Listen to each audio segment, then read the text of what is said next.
Good morning, everybody. Good morning, We everyone. Good morning. They're over there. We wanted you to see the paint job that Seth laid on this Toyota Tacoma. We had these videos labeled "This is how we do it." Okay. Uh, like I said, we have a paint booth, but the paint booth is currently occupied by a '69 Roadrunner, so we're forced to paint in here. And wanted you to see there was a step in our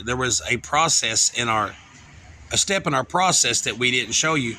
But a lot of times what we'll do is man, there was a fly walked across it. There was two flies. Yeah, two itty bit, but that'll sand out with some 15. Dude, the boy can. That's like glass. Yep. Yeah. But anyway, there was a step in the process we didn't show you. But what we done was he put on 3 coats of clear. And I mean, I was showing them basically this is how we do when we want to go win trophies at a car show paint job. Right. We do 3 steps of clear, come back with 1,000, grit that down, and sand that down, smooth it like glass, and that last coat of clear just lays out like this. Yep. Seth is learning how to paint. I think the boy's got what it takes. This hood. Yeah. So anyway, that's our process. We shoot a 7-inch pattern with a 80% overlap at 40 to 45 pounds of pressure. It depends on the clear. This is pretty expensive clear. It goes on. It's a high build clear. It goes on really nice. But this gives you an idea. This is kind of what it looks like when we paint a car, ain't it? Okay, what Seth is doing right now is Seth actually got it so shiny in a few parts. It ran. Some very small. Only has, I think I've seen 3. You got that little one. There's a little bitty run up here above the door. But see, that's the trick part about having almost 4 coats of clear. We got enough material. The runs aren't really that big of a deal. You just take them off. And man, look at that. That's not buffed. I can see Paul. Grab a razor blade. Paul just squat down there and smile at the people. Right? No, that's nuts. Now that is that's the right. That's the laugh of a young man that's very proud of what he did. And this is the admiration of a dad that's very proud of what they did. Now here's the deal. The best rock bands in the world would not be, I mean, okay, Ozzy had his Randy Rhoads. Do you know what the bass player was at the time Ozzy was playing Randy Rhoads? I couldn't either. But their music would have sucked without a bass player. Right. And so here's our hose man.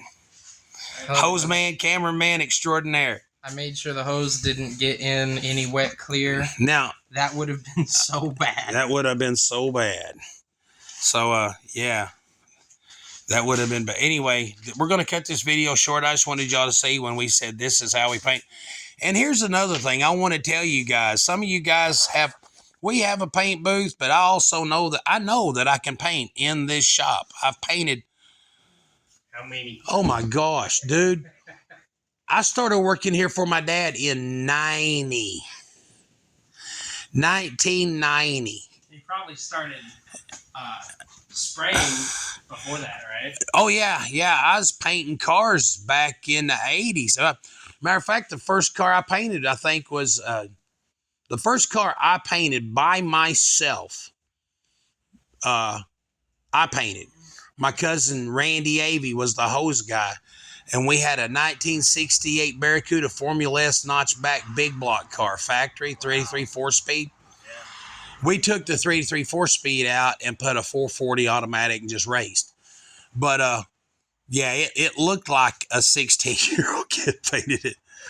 It was back when they were selling that cheap paint up at, when Ted Watson had it, it was selling at like $20 a gallon or 10.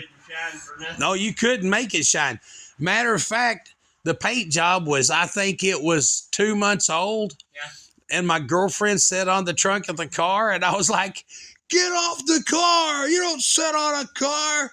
You want to sit? There's a seat that was designed for your butt. You don't ever sit on a car. She didn't last long as a girlfriend. But when she got off the car, you could see the imprint of her denim. Hit it. We were talking about, That's what I was talking about. If you try to tack off clear, if you touch the gear clear with the tack. Oh, no, yeah, you don't. That, no matter what. Don't ever do that. No. But like I said, this hood looks like glass. I mean, this hood doesn't have but it's got these itty bitty fly tracks. This you can see the journey. Now I've had flies land here, walk down around like, oh my gosh, get me out! I'm stuck. You know. There's like a distinct path. Yeah. Anyway, that hood does it. We're going to take some 15 and knock this off and buff that out. We're going to put it on the truck and roll it out. No. No. I'll tell y'all a funny story before I let go, though. I painted a 90 model Chevy truck in this building. Which brings me back to the do-it-yourselfers. I painted a 90 model Chevy truck in here one night, and it turned out gorgeous. But, okay, while I'm painting it, I'm putting on my clear, right? Right here on the cab corner, a moth landed facing out. It was just there. Right. So I walk over and I pull it all off. I pulled the moth off. It was a big moth. Okay, moths have that stuff on their wings that looks like pearl that does crazy. Oh, the powder. That powder. I pulled the moth off, and I was like, okay, no blood, no foul. And I put my next 2 coats of clear on it, wet sanded and buffed. The truck was beautiful. And one night, the dude worked at the grocery store in Cave City. I'm in there one night, and everybody's like, dude, you got to be the best custom painter in the world. How did you do that? I was like, do what? So anyway, they on the intercom, they say, Tony Stunts is here, you know. So the dude that owned the truck come up, he goes, I got to ask you a question, how you did this. I was like, what? So we walk out of the parking lot, and under the neon streetlights, there was the most beautiful translucent Spot. It looked like a butterfly. You couldn't see it. You couldn't see it until you're under the light. until you was under the street lights, and it was those pearls in that whatever that powder is on that moth wing. It was just like you'd walk by, it'd be green and blue, and then it'd go purple, and it's just like before there was chameleon paint. Yeah. And I was just like, yeah. Yeah, you did. Ancient Chinese secret, you know. It's a trade secret. You know. I can tell you that. That's awesome. Yeah. It's so sad though. You'll never be able to do that again unless you just grab a moth and you're like, Stick it on there. Yeah, I would do it. I would so do that. Yeah. No. Oh, yeah. But anyway, guys, I want y'all to know, for one thing, my son has a talent. It's kind of like Eddie Van Halen's son can play guitar. Duh. right. I feel like I'm Eddie Van Halen of the auto body, you know. Right. And you did that butterfly thing. well, it's like Paul. I mean, you know, I want to talk for a second. Paul probably will never be able to paint. Yeah. Yeah, I mean, maybe a fender, a part. Paul can piece paint, great. But because of the eyes, he has trouble seeing where he's at on a big job. Yeah, that's just the way it is. It's just the way it is. But you're talking about a kid that when he was 20 years old could fix a dent like Chip Foose. I mean, could just do body work. Paul can just do body work. I mean, I've had stuff before. I'm like, why the crap isn't this thing masked off? And Paul said, it's not ready to paint. I thought it was. I thought it was. And Paul's like, no, it's not ready to paint, Dad. Feel this. Wow. I didn't feel that. You know, so each of them have got what I just call an auto body superpower.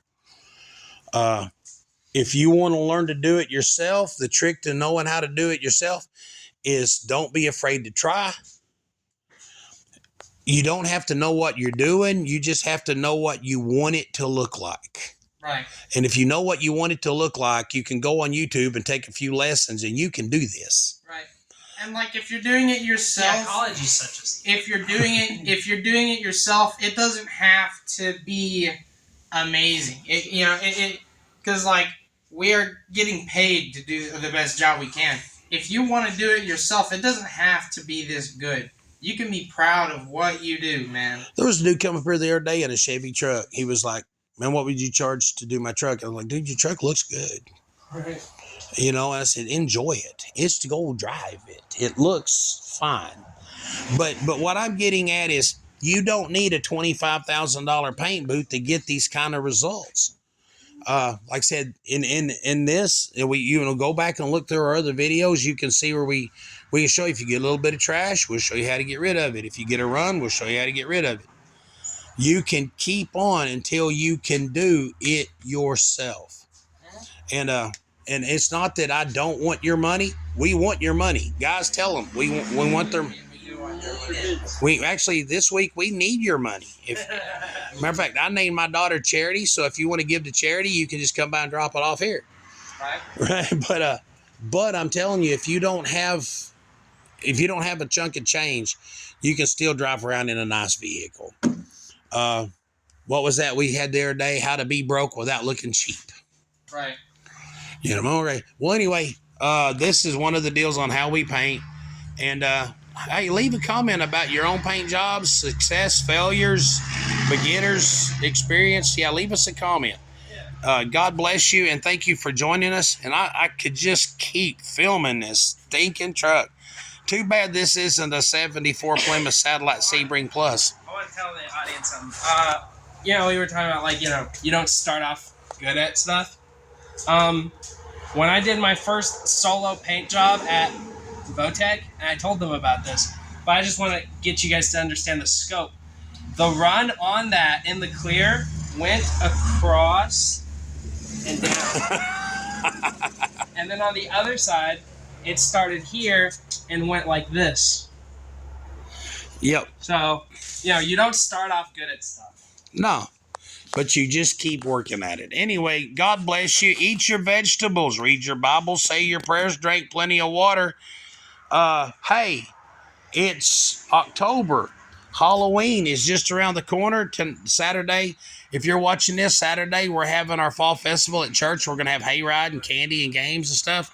But it's also here. Take the phone. I want to. Yeah. This time of year, it is okay. I have a race car sitting out there that we put a bunch of money in. It's a 76 Aspen, the E58 360 Police Interceptor. Got a set of headers, air gap intake, comp 270 cam, double roll time chain, big old Holly. Stall speed, 430 gears. It takes off hard. 3 years ago, I winterized every car I had. Right. But at the time, I think I had 8 running vehicles.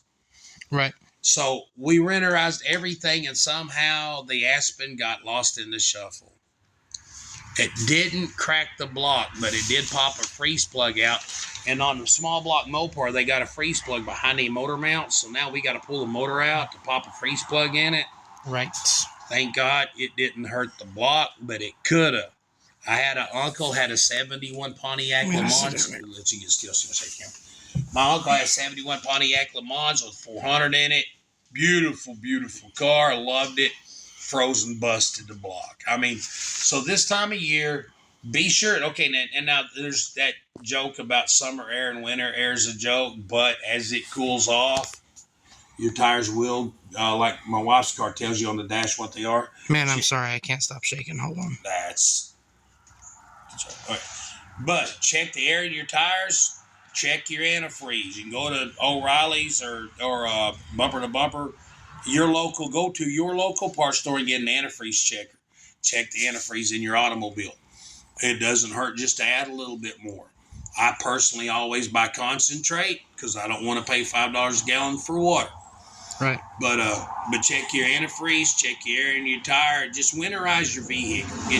If you have a late model vehicle that has a cabin air filter, change that. You don't want black mold floating around with your children. This is bad enough that you drive down the road jamming old school metal. I mean, you don't want them to get, the black mold, Right. one ride too, So anyway, God bless you. Have a great day. Just have a great day, man. Just make up your mind. Wake up every morning before you get out of bed. This is what I do. Okay, I turn around and I say, "Dear God, would you guide my steps before my feet hit the floor?" Make up your mind to be happy. Make up your mind to have a great day, no matter what life throws at you. Man, choose joy. Choose joy. Okay, God bless you, and have a great day.